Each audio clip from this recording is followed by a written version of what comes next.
Presiden Prabowo Subianto menyinggung kasus korupsi yang merugikan negara tetapi dihukum ringan. Prabowo menyebut koruptor yang merugikan negara hingga ratusan triliun rupiah harusnya divonis 50 tahun penjara. Hal ini disampaikan Prabowo saat menghadiri acara musyawarah perencanaan pembangunan atau Musrenbang di kantor Bappenas, Jakarta. Meski tidak menyebut secara gamblang, pernyataan Prabowo diduga mengarah kepada Harvey Muiz, terdakwa kasus timah yang mendapat vonis ringan. Prabowo bahkan meminta jaksa segera naik banding atas vonis ringan koruptor. Para kepala badan, kepala lembaga pemerintahan, kalau sudah jelas melanggar, jelas mengakibatkan kerugian triliunan, ya semua unsurlah.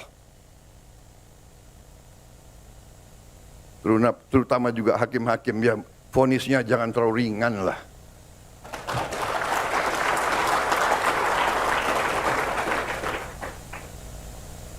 Nanti dibilang Prabowo nggak ngerti hukum lagi.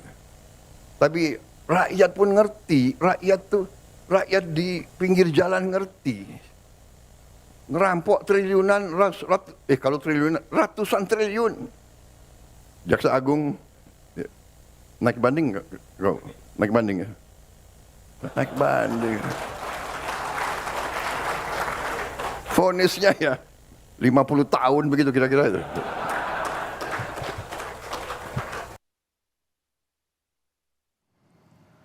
Soal vonis kasus korupsi, Hakim Pengadilan Tipikor menjatuhkan vonis hukuman 5 tahun penjara kepada Helena Lim atas kasus korupsi timah yang merugikan keuangan negara sebesar 300 triliun rupiah. Ketua Majelis Hakim Pengadilan Tipikor Jakarta Pusat, Rianto Adam Pontoh, menyatakan bahwa Helena terbukti membantu terdakwa Harvey Muiz melakukan korupsi melalui perusahaan money changer PT Quantum Skyline Exchange. Selain vonis hukuman 5 tahun penjara, Helena dihukum membayar denda 750 juta rupiah. Sebelumnya, Helena dituntut pidana selama 8 tahun penjara, pidana denda 1 miliar rupiah, subsidiar 1 tahun kurungan, serta pembayaran uang pengganti 210 miliar rupiah terkait kasus dugaan korupsi pengelolaan tata niaga komoditas timah. Dakwa Emil Ermindra melakukan tindak pidana membantu melakukan korupsi dan tindak pidana pencucian uang sebagaimana dalam dakwaan ke-1 primer dan kedua primer penuntut umum. Menjatuhkan pidana terhadap terdakwa Helena oleh karena itu dengan pidana penjara selama 5 tahun dan denda sejumlah 750 juta rupiah dengan ketentuan apabila denda tersebut tidak dibayar diganti dengan pidana kurungan selama 6 bulan. Menghukum terdakwa Helena untuk membayar uang pengganti sejumlah 900 juta rupiah paling lama dalam waktu 1 bulan sesudah putusan ini berkekuatan hukum tetap. Sebelumnya dalam kasus korupsi terdakwa kasus timah Harvey Muiz divonis 6 tahun 6 bulan penjara. Vonis ini lebih ringan dari tuntutan jaksa 12 tahun penjara dalam kasus korupsi timah yang merugikan negara 300 triliun rupiah. Harvey Muiz juga dihukum denda sebesar 1 miliar rupiah dan uang pengganti senilai 210 miliar rupiah.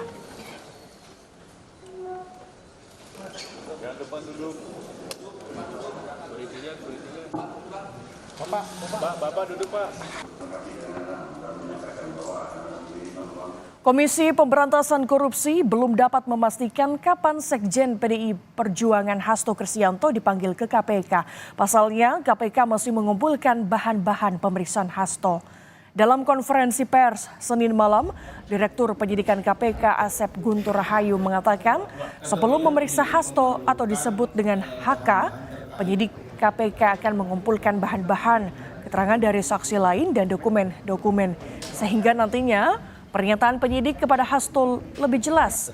Menurut Asep, pengumpulan bahan adalah hal lumrah yang dilakukan KPK dalam proses penyidikan.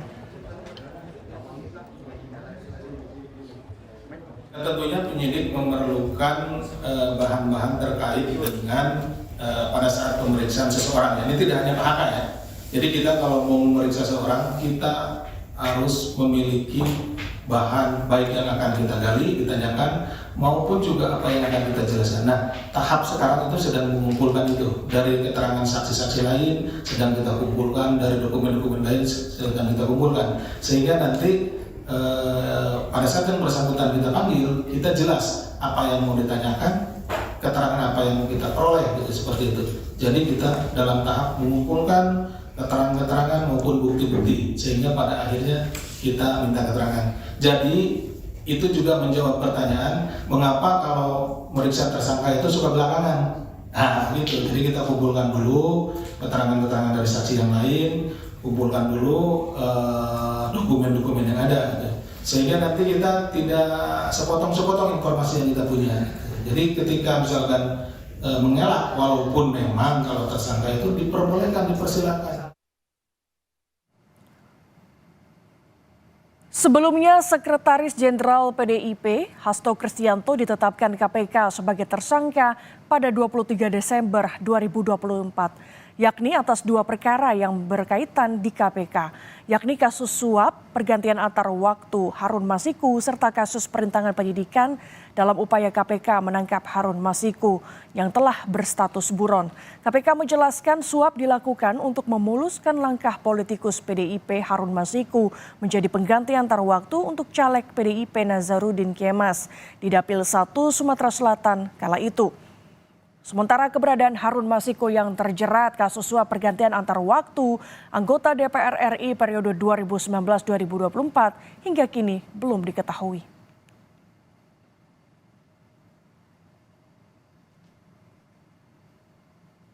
Yang juga disorot dari Sekjen PDIP Hasto Kristianto adalah soal ancaman membongkar skandal elit pejabat negara. Mensesnek Prasetyo Hadi meminta informasi ini disampaikan. Prasetyo Hadi mempertanyakan kebenaran isu soal skandal korupsi dan penyalahgunaan wewenang pejabat negara yang akan dibongkar Hasto Kristianto. Bila itu fakta hukum, Mensesnek meminta informasi itu disampaikan. Soal Mas Hasto yang bilang mau bongkar korupsi para pejabat negara itu gimana tanggapan dari istana, Mas Hasto? Ya memangnya ada. Kalau ada disampaikan aja, kan semua kan landasannya hukum ya. Fakta hukum lah kalau. Senada dengan Mensesnek, PKS yang merupakan parpol pendukung pemerintah meminta Sekjen PDIP Hasto Kristianto untuk beberkan informasi dan video mengenai dugaan skandal yang melibatkan elit politik. Ketua DPP PKS Mardani bilang jika informasi ini disampaikan ke publik, maka masyarakat bisa menilai.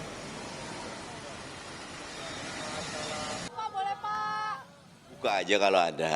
Kan bagaimanapun kalau fakta hukum pasti akan, kalau bukan fakta hukum ya mungkin nanti pengadilan yang akan menentukan. Kita negara hukum kok. Ada kriminalisasi Anies itu juga. Itu termasuk yang ditunggu publik, dan karena itu kalau pandangan saya tetap kalau itu fakta hukum monggo dibuka.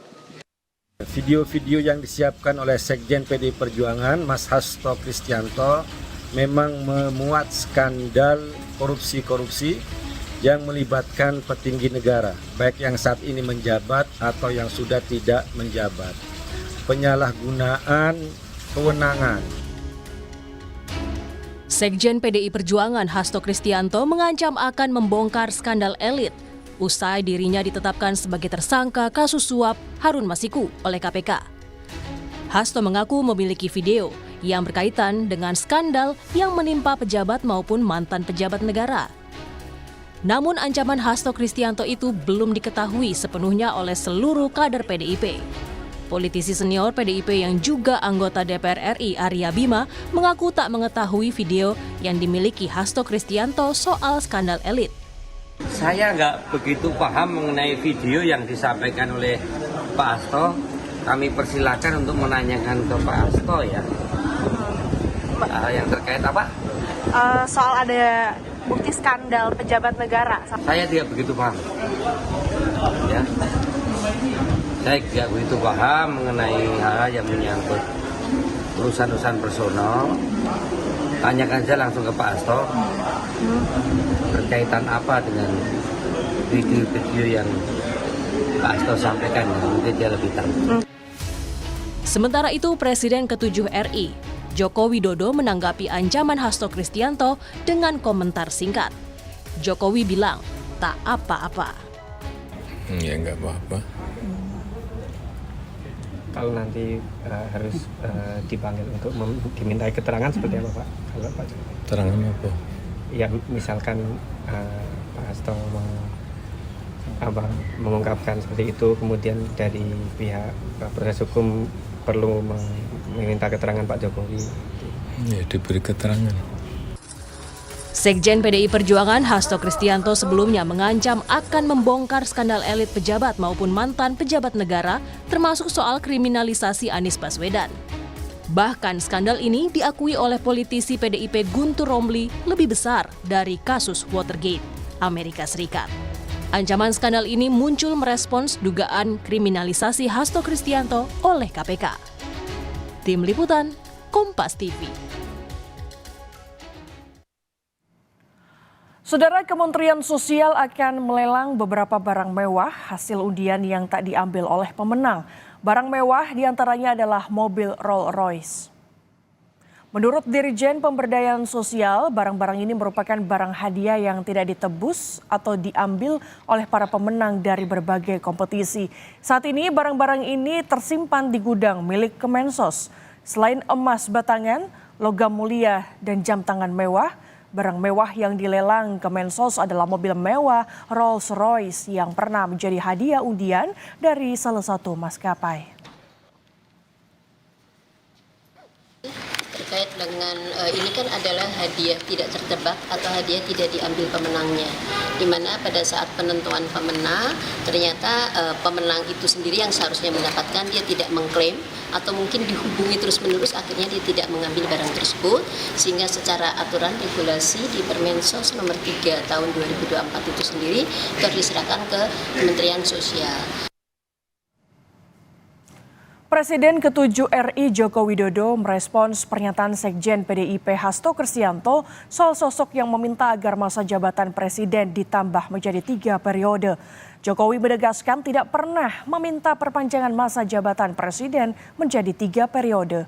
Jokowi mempersilahkan untuk dibuktikan. Bisa ditanyakan pada Ketua Umum PDIP Megawati Soekarno Putri atau Ketua DPP PDIP Puan Maharani. Jokowi meminta agar isu itu dibuktikan dan jangan jadi framing jahat.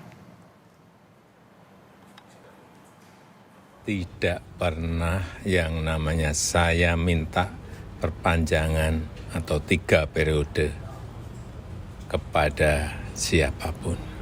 Tanyakan saja ke Ibu Mega, atau tanyakan saja ke Mbak Puan, atau tanyakan saja ke partai-partai.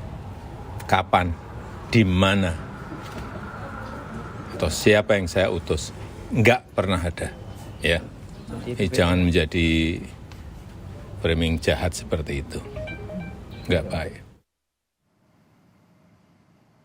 Informasi usai jeda, saudara, sebuah pesawat milik Air Canada Express melakukan pendaratan darurat di Bandara Halifax, Stanfield setelah roda pesawat mengalami masalah.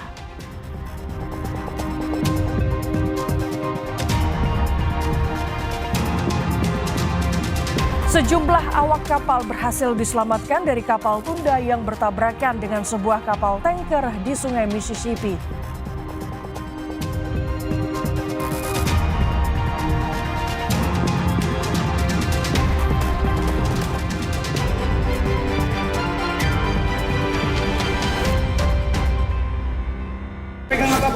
Main judi online itu ya, kerugian saya itu ratusan juta. Fenomena pelanggaran hukum yang kerap terjadi di tengah masyarakat. Untuk sama handphone ya, kata dia gitu kan. Ini buat bukti ke bos gua, buat laporan. Kalau mesin plat itu kita bikinnya sekalian 22 miliar itu. Siaga dan waspada selalu. Eki dan Vina dianiaya dan juga dibunuh. Kedua tubuh mereka ditaruh di sekitar sini. Ikuti